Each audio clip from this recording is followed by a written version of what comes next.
පරේක්ෂකයන් නිසාම අපිට තියෙන පුංචි ප්‍රශ්න ටිකට පුළුවන් නම් ප්‍රශ්න ටිකක් තියෙනවා ඉක්මනින් උත්තර ටිකක් හොයලා දෙන්න. එකක් තමයි මේ වනසතුන්ගෙන් වන හානියට එය වළක්වා ගැනීම සඳහා අපිට යමක් කරලා දෙන්න. මම හිතන්නේ පරිවේෂණ පැත්තට ඒකේ ලොකු කාර්යභාරයක් තියෙනවා. ඉතින් අපි බොහෝ කැප වෙලා අපේ ගොවි මහත්තුරු සහ ඔබ සැම ඔක්කොම මහන්සි වෙලා අපේ ආයතන සියල්ලම මැදිහත් වෙලා අවසානයේදී අපිට 30ක් 35ක් වනසතුන් නිසා හානි වෙනවා කියන එකට අපිට උත්තර හොයන්න නැතුව යන්න බෑ. මේක මම හිතන්නේ අපේ පරිවේෂකයන්ගේ වගකීම. විශාල වගකීම. අපිට එක එක යෝජනා තියෙනවා. ශබ්ද තරංග ගැන ඒ ආදි වශයෙන් වන්ද්‍යාකරණ ක්‍රියාවලිය. නමුත් අපේ ගොවි ජනතාව ගත්තොත් බරපතල විදිහට මේ ප්‍රශ්නෙට මූල දීලා ඉන්නවා. අපිට උත්තර හොයන්නම සිද්ධ වෙනවා. ප්‍රශ්නෙත් ගොඩක් සංකීර්ණයි. ඉතින් ප්‍රධානම කාරණයක් තමයි අපිට තාමත් වනජීවී කළමනාකරණය කියලා මාතෘකාවක් අපේ රටේ නැහැ. ඒකට ආයතනයකුත් නැහැ. ඉතින් අපි ඉක්මනින් උත්තරයක් මේකට හොයාගන්න ඕන. දෙවෙනි කාරණේ අපි කවුරුත් කතා කරන සාකච්ඡා කරන එකක්.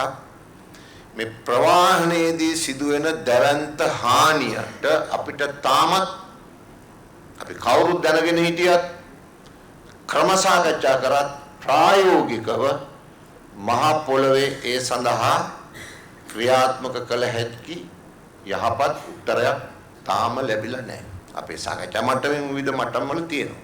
ඒ ප්‍රශ්නයටත් අපිට ඉක්මන් උත්තර අවශ්‍ය වෙලා තිබෙනවා. ඊළඟ කාරණය වැදගත්ම ඔක්කොම වැදගත් තමයි මම න්‍යායපත්‍රය දිහා බැලුවම මම දන්නවා තව පොඩ්ඩකින් තේපැන් සංග්‍රහයක් තියෙනවා කියලා. මේ ආහාර ගැනීමේදී මම දන්නේ නැහැ මං කන්නේ බොන්නේ මොනවාද කියලා. දැන් අපි භෝගවලට සලකනකොටත් අපි භෝගයකට දෙන්න ඕන ප්‍රමාණය වේලාව, නිසි වේලාව සහ නිසි ප්‍රමාණය දන්නවා. මේ ස්වභාවයේ හැම කෙනෙක්ම මං හිතන්නේ තමන්ගේ ශරීරයට දාගන්නේ මොනවාද කියලා, ඒක දාගන්න ඕන දෙයක්ද නැති දෙයක්ද කියන එක දන්නේ නැහැ. ඒක දැනගන්න මොකක් හරි ක්‍රමවේදයක් හදලා දෙන්න පුළුවන් නම් මං හිතන්නේ මේ සභාවේ ඉන්න හැමෝටම මටත් සෑහෙන උදව්වක් බවට පත් වෙනවා, රටටත් උදව්වක් බවට පත් වෙනවා. ඒක කරගන්න පුළුවන් ක්‍රමේ නම් මං දන්නේ නැහැ. ඒකත් පරිශ්‍රකයන්ට අයිතියි. දැන් සමහර රටවල් වල කියනවනේ බෙදලා දෙනවා පිඟානට එච්චරමයි. ආයි නෑ. මෙච්චරයි. අපිට ඒ සම්බන්ධයෙන් යන අපේ ආහාර සංස්කෘතිය සම්බන්ධයෙන් මම හිතන්නේ බරපතල ප්‍රශ්නයක් තිබෙනවා.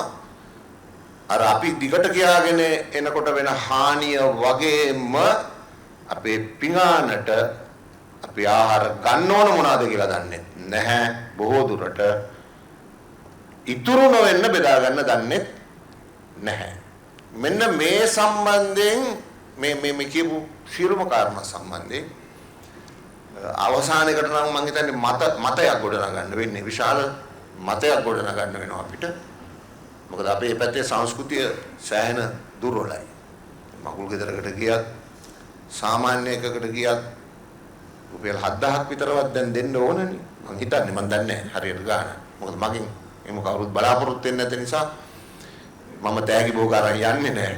ඉතින් කැම ටික පිඟානට බෙදාගද්දි ඒ ගෙවපු ගානට හරියන්න වගේ බෙදා ගන්න යන එක බරපතල ප්‍රශ්නයක්. දැන් මම කියන්නේ අපි මතවාදයක් ගොඩනගන්න වෙනවා රටේ මේ දේවල් සම්බන්ධයෙන්. ඉතින් ඔය ටික තමයි මේ සභාවට මම කියපු ටික. ඒ ටික අහගෙන ඉඳලා hina වුණාට ප්‍රතිචාර දක්වවට සහභාගී වෙන සියලු දෙනාට බොහොමත්ම ස්තුතියි. ජය වේවා.